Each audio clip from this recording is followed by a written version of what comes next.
दोस्तों आज मैं बहुत खुश हूं क्योंकि ग्रेटर नोएडा के सेक्टर सिग्मा 3 के अंदर एक लग्जरियस प्रोजेक्ट लॉन्च हुआ है जिसका नाम है गोदरेज आर्डन। दोस्तों जहां आज नोएडा के अंदर प्राइस आसमान छू रहे हैं, वहीं नोएडा एक्सटेंशन के अंदर इतनी ज्यादा भीड़ है कि वहां पर पैर रखने के लिए जगह नहीं है। यमुना एक्सप्रेसवे फ्यूचर सिटी है और वहाँ आज की डेट में इंफ्रास्ट्रक्चर रेडी नहीं है, फैसिलिटीज रेडी नहीं है, हॉस्पिटल्स रेडी नहीं है, स्कूल्स रेडी नहीं है, जिसकी वजह से आज वहाँ पर लाइफ होना बहुत मुश्किल है। अब चौथा क्षेत्र बचा है आपका ग्रेटर नोएडा। ग्रेटर नोएडा आपके लिए पूरी तरह से तैयार है।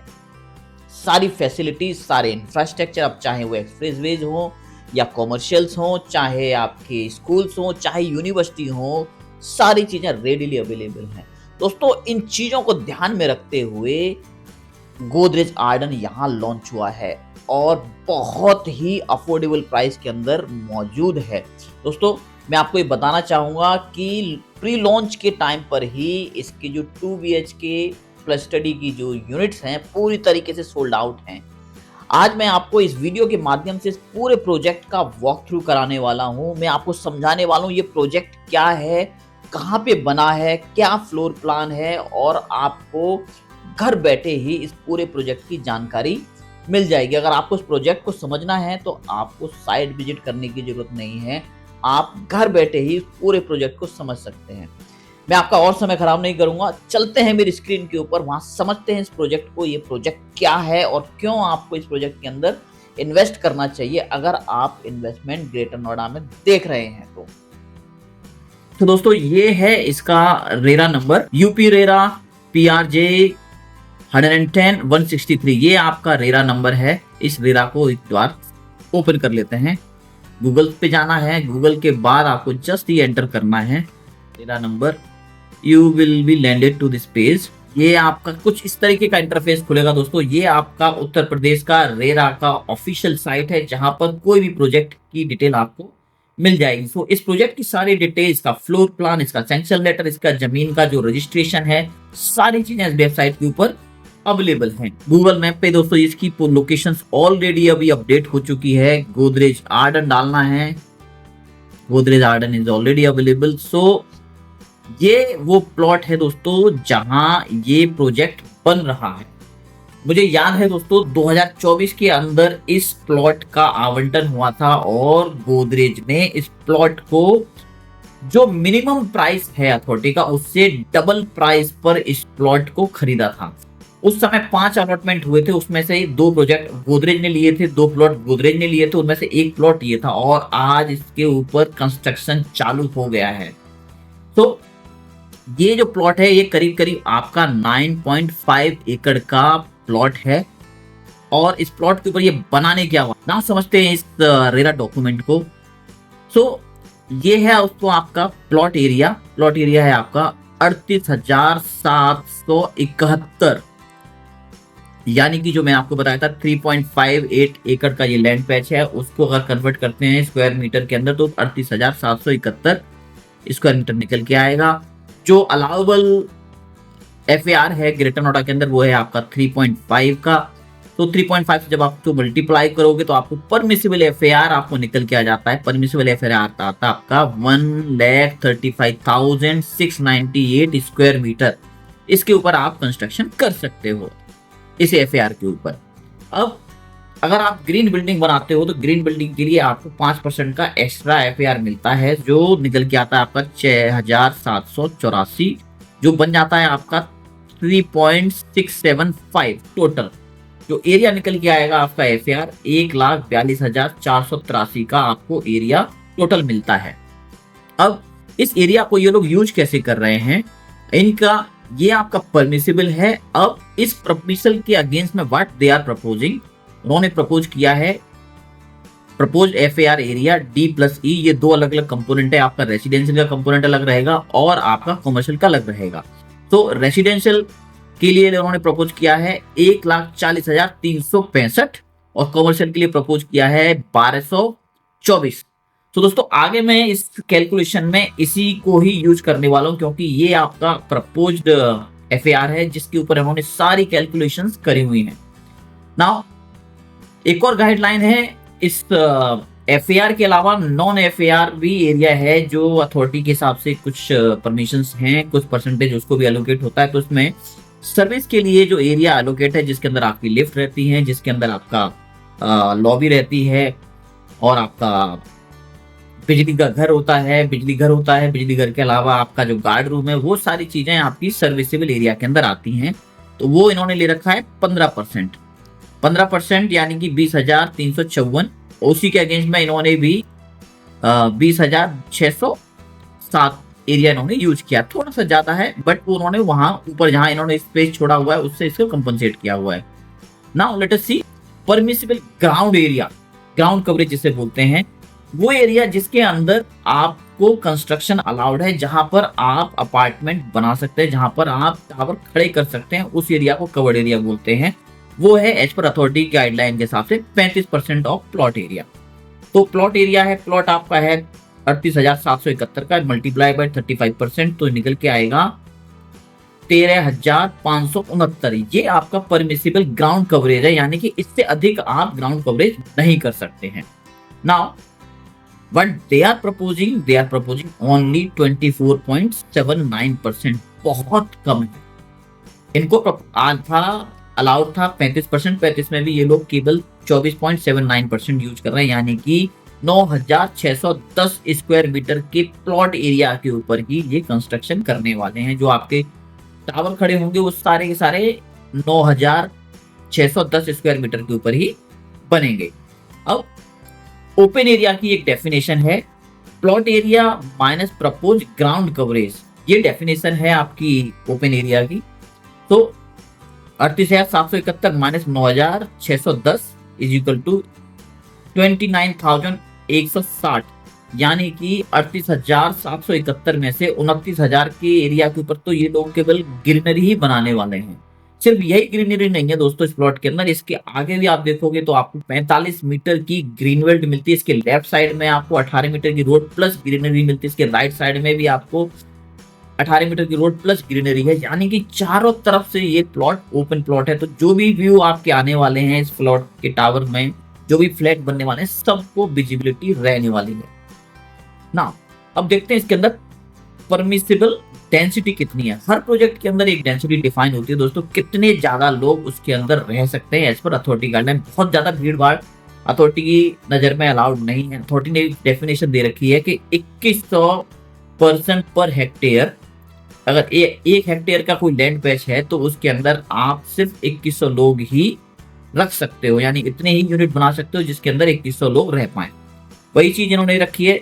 अब मैं जो प्लॉट एरिया है 9.58 का, जो 38,771 स्क्वायर मीटर है, उसको मैं हेक्टेयर के अंदर जब कन्वर्ट करता हूं तो वो निकल के आता है 3.88 मल्टीप्लाई बाय 2100, इट बिकम्स 8,141, यानी कि इस पूरे प्रोजेक्ट के अंदर 8,141 लोगों की डेंसिटी अथॉरिटी की तरफ से अलाउड है। इतने लोग आप, इतने यूनिट आप बना सकते हो। अब व्हाट दे आर प्रपोजिंग, अब इसके हिसाब से इसकी कैलकुलेशन में निकल के आती है कि कितने यूनिट ये बना सकते हैं। अथॉरिटी की नजर में एक यूनिट के अंदर 4.5 लोग अलाउड हैं, इसे बोलते हैं ड्वेलिंग यूनिट। 4.5 पीपल की ये ड्वेलिंग यूनिट बनाई है। तो इसको डिवाइड करोगे आप 4.5 से, आपके निकल के आ जाएंगी 1809 यूनिट, यानी कि पूरे प्रोजेक्ट के अंदर 35% ग्राउंड कवरेज के ऊपर आपको जो परमिसिबल है 1809 यूनिट, 1809 यूनिट आप इसमें बना सकते हो। अब व्हाट दे आर प्रपोजिंग, इन्होंने प्रपोज किया है मेन यूनिट को। मैं आपको बता दूं मेन यूनिट और सर्वेंट यूनिट में एक डिफरेंस है। जिस यूनिट के अंदर सर्वेंट रूम रहता है उसको सर्वेंट यूनिट्स कहते हैं। जिनमें सर्वेंट रूम नहीं है उसके अंदर नॉन सर्वेंट रूम है, जिन्हें बोलते हैं फ्लैट बोलते हैं। उसकी जो पॉपुलेशन है उसकी डेंसिटी अलग कैलकुलेट होती है 4.5 के रेशियो से, और जिसमें सर्वेंट रूम होता है उसकी डेंसिटी कैलकुलेट होती है 2.5 के रेशियो से। तो इन्होंने मेन यूनिट बनाई है 956 मल्टीप्लाई बाय 4.4, एक यूनिट नंबर के निकल के आ जाएगा आपका। उसी तरीके से 416 विद सर्वेंट है, मल्टीप्लाई 2.25, तो निकल के आ जाएगा आपका 5238। ये इस प्रपोजल के अंदर उन्होंने प्रपोज किया कि 5,238 लोग ही इस पूरे प्रोजेक्ट के अंदर रहने वाले हैं। 8,141 अलाउड है, 8,041 के अगेंस्ट में केवल 5,238 लोग ही इस पूरे प्रोजेक्ट के अंदर रहने वाले। डेंसिटी बहुत कम है, जितना बड़ा एरिया है उसके हिसाब से 5,238 लोग बहुत ज्यादा नहीं है।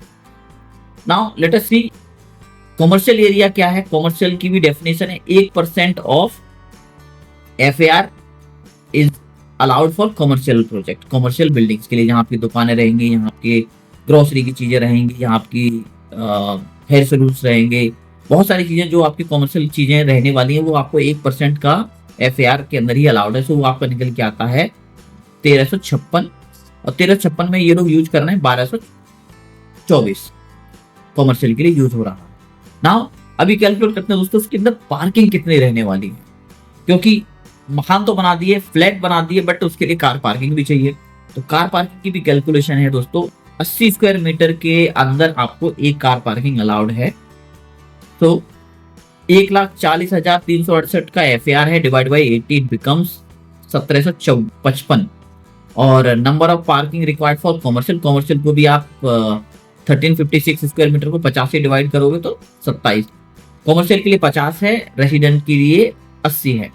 So now it become total car parking required 1781। Minimum इतनी तो पार्किंग होनी चाहिए। Now but they are proposing 1839, मतलब जितने रिक्वायर्ड है उससे कहीं ज्यादा ये लोग पार्किंग दे रहे हैं। बेसमेंट का आपका नॉन FAR एरिया होता है, उसके अंदर आपकी पार्किंग रहने वाली है 31,388।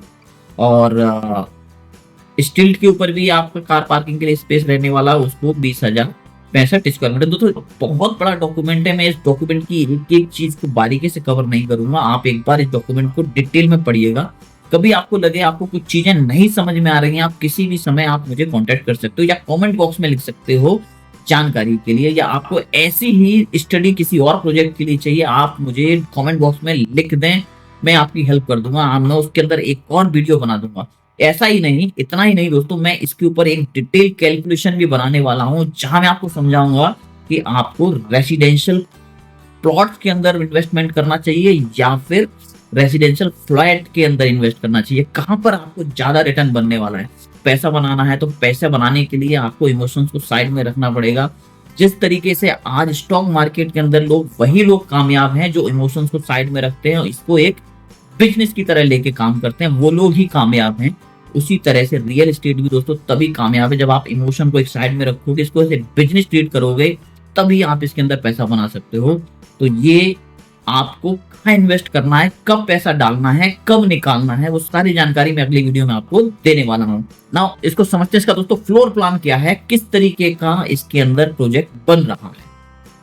Now let's see that. तो ये आपका प्लॉट है, इस प्लॉट के ऊपर किस तरीके का इनका फ्लोर प्लान है। जैसे कि दोस्तों मैंने आपको अभी दिखाया था कि कैसा प्लॉट रहने वाला है। ये ट्रिपोजॉइडल टाइप शेप का प्लॉट है जिसके अंदर ये प्रोजेक्ट बन रहा है। इस प्रोजेक्ट के अंदर टोटल 9 टावर बनने वाले हैं। 23 फ्लोर से लेकर के 35 फ्लोर तक का ये हाइट इसके अंदर रहने वाला है।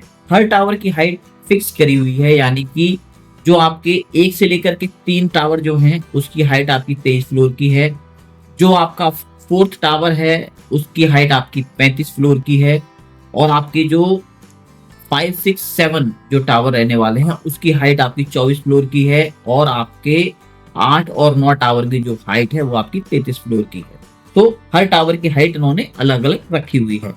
ये आपका टावर 1 है, tower 2, tower 3, tower 4, tower 5, tower 6, tower 7, tower 8, tower 9। और ये आपका कम्युनिटी है, 40,000 स्क्वायर फीट का आपका कम्युनिटी हॉल बनेगा, क्लब हाउस जिसे बोलते हैं वो बनने वाला है। सो अब इसको अगर और समझे हम डिटेल में, ये वाली यूनिट है, ये आपकी है 3 BHK की यूनिट।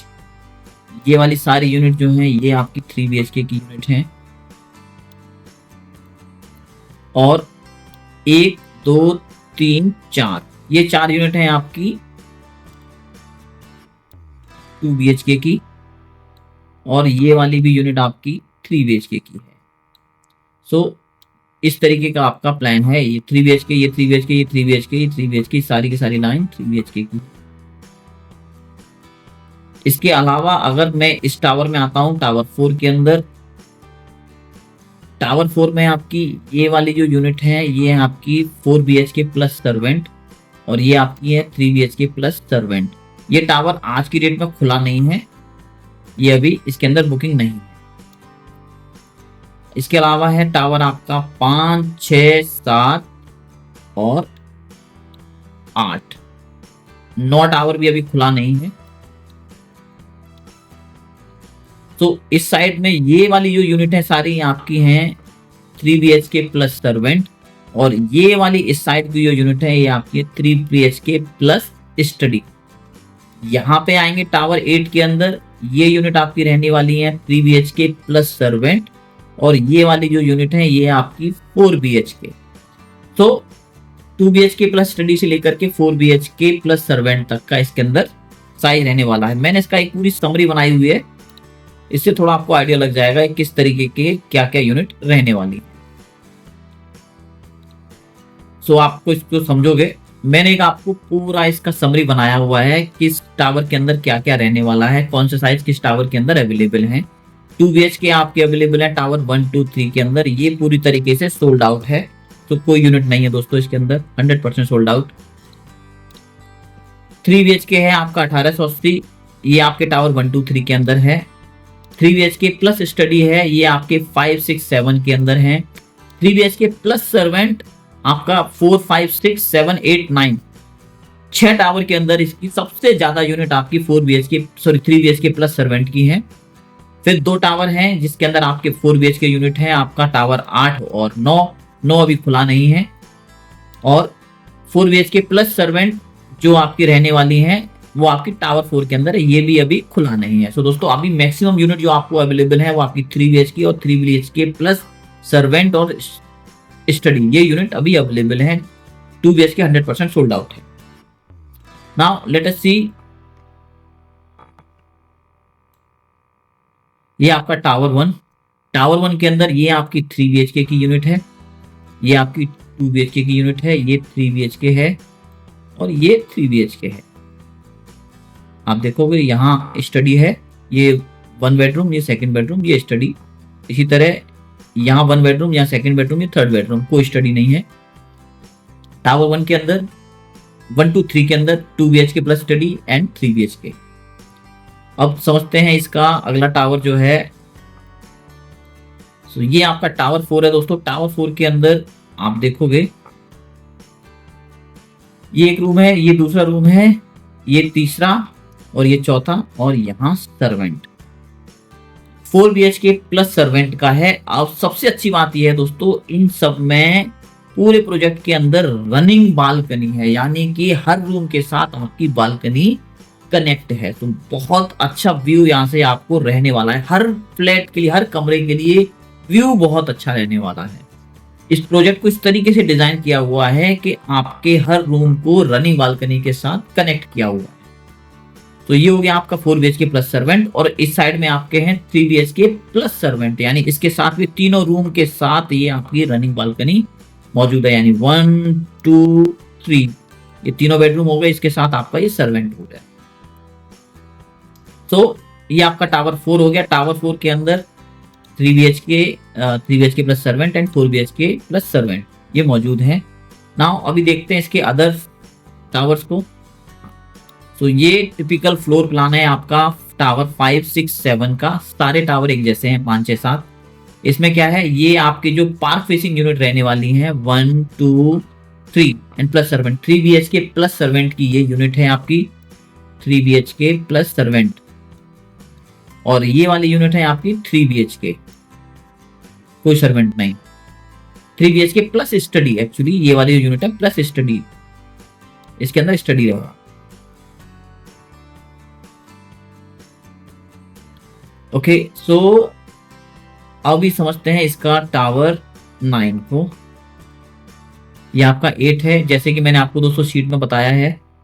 8 और 9 में आपके 4 BHK plus 3 BHK plus servant रहने वाले हैं। तो आप ये देखोगे जो पार्क फेसिंग यूनिट है ये आपकी है 4 BHK, 1, 2, 3, 4 और ये चारों के साथ बाथरूम अटैच है, और ये आपकी है 3 BHK प्लस सर्वेंट। 1 2 3 और ये सर्वेंट। टावर 9 भी सेम कॉन्फ़िगरेशन का है। तो दोस्तों आई होप आपको ये पूरा इसका लेआउट समझ में आ गया होगा। अगर आपको इस लेआउट को समझने में कोई कंसर्न आ रहा है, कोई चैलेंज आ रहा है, आप किसी भी समय दोस्तों नोएडा प्रॉपर्टी सॉल्यूशन को अप्रोच कर सकते हैं। और अगर आपको इस प्रोजेक्ट में कोई इन्वेंट्री चाहिए, कोई यूनिट चाहिए, तब भी आप नोएडा प्रॉपर्टी सॉल्यूशन को अप्रोच कर सकते हैं। हालांकि 2 BHK प्लस स्टडी पूरी तरीके से सोल्ड आउट है, मगर मैं कोशिश कर सकता हूं आपके लिए यूनिट अवेल कराने की। तो दोस्तों बने रहें नोएडा प्रॉपर्टी सॉल्यूशन के साथ। हम एक्सक्लूसिवली गोदरेज आर्डन कर रहे हैं और बहुत अच्छा रेस्पॉन्स मार्केट से आ रहा है इस प्रोजेक्ट के लिए। लोगों में बहुत उत्साह है, बहुत एक्साइटमेंट है इस प्रोजेक्ट के लिए, बहुत ज़्यादा बुकिंग लग रही है। दोस्तों आपकी भी यूनिट रह ना जाए, तुरंत कांटेक्ट करें। जिस तरीके का माहौल आज इस प्रोजेक्ट के लिए क्रिएट हुआ है मार्केट में, बहुत ज़्यादा पॉजिटिविटी है मार्केट के अंदर इस प्रोजेक्ट के लिए। दोस्तों stay connected with Noida property solution. I will see you in my next upcoming video. Bye then, bye bye, take care.